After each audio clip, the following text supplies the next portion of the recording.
10 pamilya ang nawala ng bahay sa sunog sa Santa Mesa, Maynila.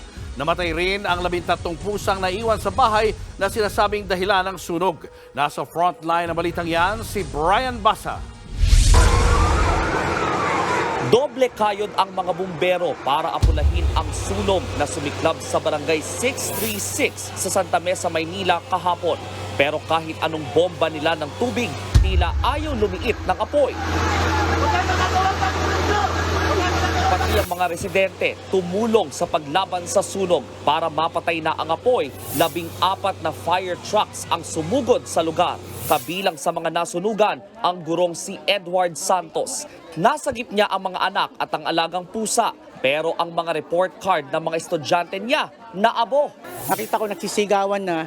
Yung lumabas ako malaki na apoy, binaba ko na agad yung mga bata. Yung ginagawa ko, iniwan ko lahat doon. Pero kung si Edward nasagip ang alagang pusa, namatay naman ang 13 pusa mula sa bahay na pinagsimulan umano ng sunog. Kwento ng mga residente, sa isang electric fan nagsimula ang sunog. Iniwan daw itong nakabukas ng mga may-ari. Dahilan para magliyab ito.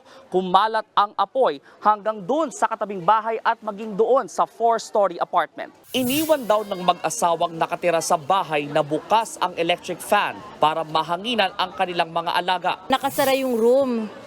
Tapos katabi niya lahat, katabi nung unit na yon, lahat ng mga main breaker. So wala na makaakyat kasi yung wood nga, yung hagdan, natatakot na. Inabot ng 3 oras bago tuluyang napatay ang sunog. Nasa 20 pamilya ang apektado.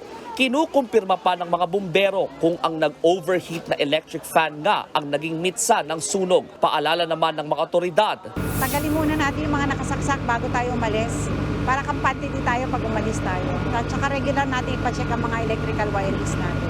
Nagbabalita mula sa Frontline, Brian Basa, News 5. Mga kapatid, Julius Babaw po. Iba na ang may alam at may pakialam sa panahon ngayon. Para sa Frontline ng mga balita, mag-follow at mag-subscribe sa social media pages ng News 5.